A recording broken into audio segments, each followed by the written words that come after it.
Hi friends, my name is Brian Doherty, Ag Engineering Field Specialist with Iowa State University Extension and Outreach, and welcome back to the Soil Health Assessment video series. Today we're going to talk about soil aggregation and soil stability.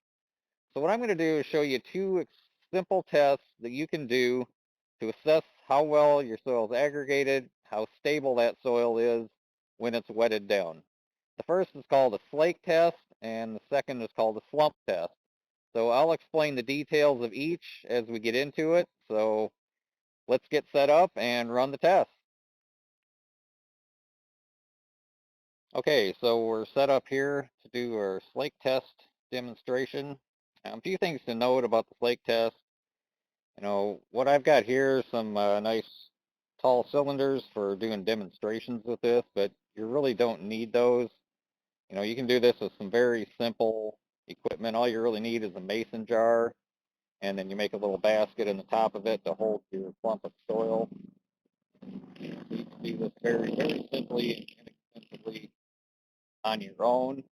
So the soils I'm going to show you here today. So on your left, that's soil from a farm that's primarily corn soybean rotation. It's been a rented farm, for many years. So kind of a long history of, not being taken care of particularly well. The soil in the center is from a dairy farm right next door. So same soil type. These are both Fayette silt loam soils.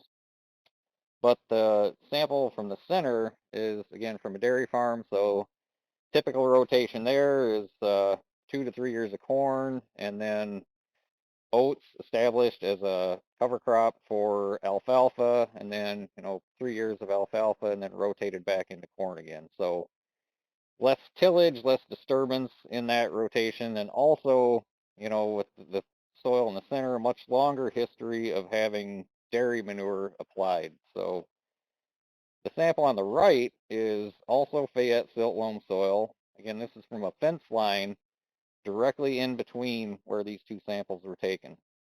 So if you're going to do a slake test, it's helpful if the soil is dried ahead of time. It works a little bit better that way. And the other thing to note, generally you would just use one large clump of soil. I'm getting down to the end of my supply here, and so I had some smaller pieces. So I tried to get three, similarly sized, larger pieces so that it's a fair comparison between three. So what I'm going to do is drop these into the water here, and we're going to see what happens.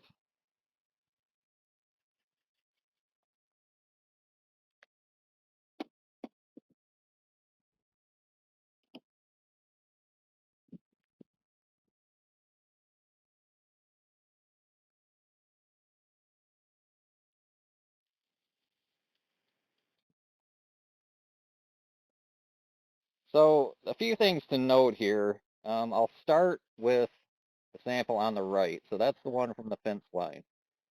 So I've got a white backdrop here, so hopefully you can see this, but you'll see some small particles flaked off on that one. And so what happens, with a healthy soil, you typically want about 50% pore space, and so that can be filled with either air or water. So these samples have been dried, so when I drop them back into the water, the water will start to infiltrate into the soil pores, and it will displace that air. And sometimes you can see some bubbling happening on the top there. And that's just the air being forced out of those soil pores. And when that happens, that creates pressure essentially inside that soil aggregate. And so that causes that to swell. There's a little bit of pressure, and it kind of forces those aggregates apart. And that's what's called flaking. So that's where the term slake test comes from. So if we look at the one on the right, you know, very little flaking. There was some initially that you saw, but the particles that do fall tend to still stay together. So it's breaking them up, but the micro aggregates are still holding together. If we look at the sample on the center, very little happening there. Again, that's from the dairy farm. You can see some flaking happening there as well. But again, the particles that do fall tend to stay together pretty well. And now, if we look at the sample on the left, this is our corn soybean rotation, and not as, well maintained over time. Less of the soil health principles have been applied to that soil, and you can see, in comparison to the other two, quite a bit of slaking happening there. That water's starting to get cloudy, and so that's what you'll tend to see when you do these tests. And so this slake test is just a nice way to compare soils under different management. Again, you want to make sure they're the same soil type, so it's a fair comparison. But it's a nice way to just get a visual on what's happening with your soil. So it can take a little while, depending on the health of your soil, for the slaking to happen. If I was going to score these as far as doing a soil health assessment, if that particle falls apart completely within a few minutes, that would definitely be what I would consider an unhealthy soil. Really, you shouldn't see a lot of slaking, and that soil particle or that large aggregate should hold together well. You shouldn't see a lot of cloudiness or slaking happening. So it can take, several minutes to observe this, but what I'm going to do, just to speed the process up here a little bit, is to add some disturbance. And we're going to see what happens and see the difference here between these different soil samples. So I'm just going to give them a little bit of a shake here, and we're going to see what happens.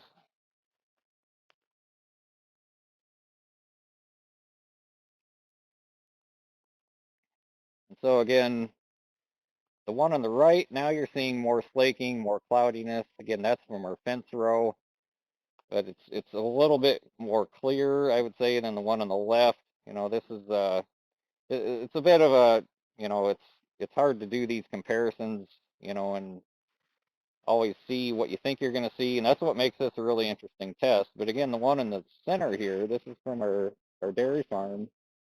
That soil holding together pretty well, and that's what we want to see. So we'll add some more disturbance here. So I'm going to come in with my simulated tillage here, and we're just going to stir these up some more.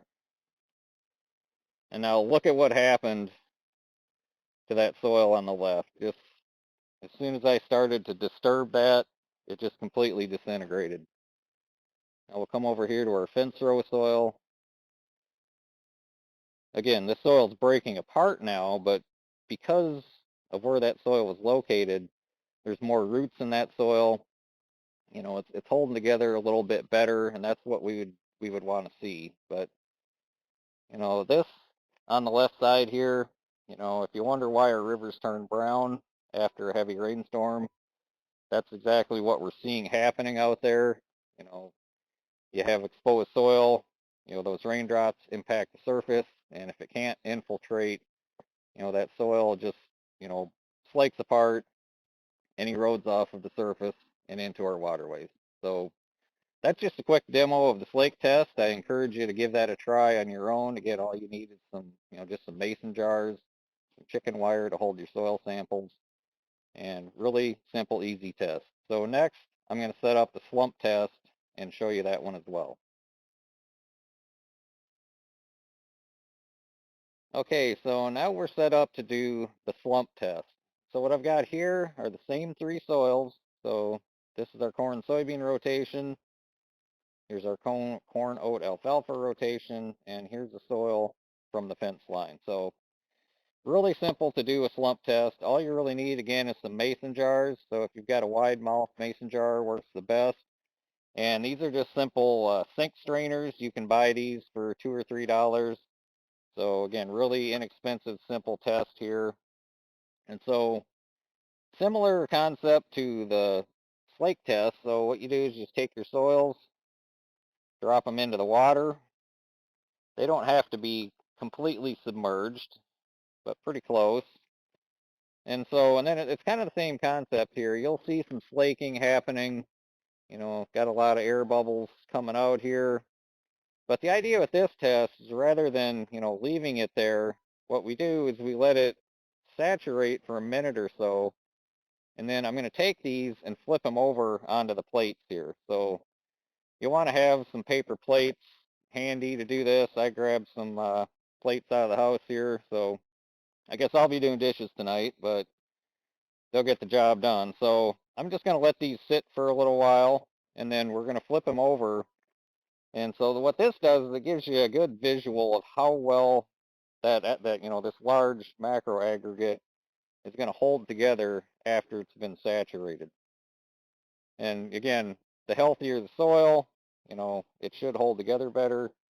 Our fence line soil here, it's got a lot of roots in it, a lot of smaller aggregates, but, good aggregation, we'll see what happens when we flip these over, but this should be a pretty good indicator of what a healthy soil would look like. And again, these two will be really our good comparison here, because this is our more of an extended rotation with less tillage in it. It should help improve soil health. It's had more manure applied, which can also help the soil health, versus more of our traditional corn soybean rotation. And, other than the differences in rotation, tillage has been pretty similar between these two here. So it's been about a minute or so. I'm going to go ahead and just flip these over, and we'll see what happens. You just kind of slap them down on the plate there. And then this gives you a good visual of how well that soil held together. So start here with our fence line soil, basically still completely intact. I can pick that up, I can poke it. It's obviously kind of muddy now because it's fully saturated, but this soil is held together pretty well. Same thing here, still got good soil strength there. This one, I'm guessing didn't soak as much water in, and I break that apart. You see a little bit there, the water didn't quite saturate all the way into the center. Again, that held together fairly well. Now we look at our corn soy rotation here. Basically just turned to mud. There's no soil stability there. There's no aggregates left. This has just turned into a muddy mess essentially. And again, this is what happens if you get a rainfall, heavy rainfall on a soil like that. Your aggregation on the surface, if there is any, it's basically going to be completely destroyed, and that surface is going to seal off. You'll start to have a lot of runoff and a lot of erosion happening on that soil. So that's just a quick demonstration of the slump test. So that's it for today. Please check back in for part 2 on soil aggregation and soil stability. We'll get back out in the field, and I'm going to show you how to do a visual assessment for soil aggregation. Thanks for tuning in.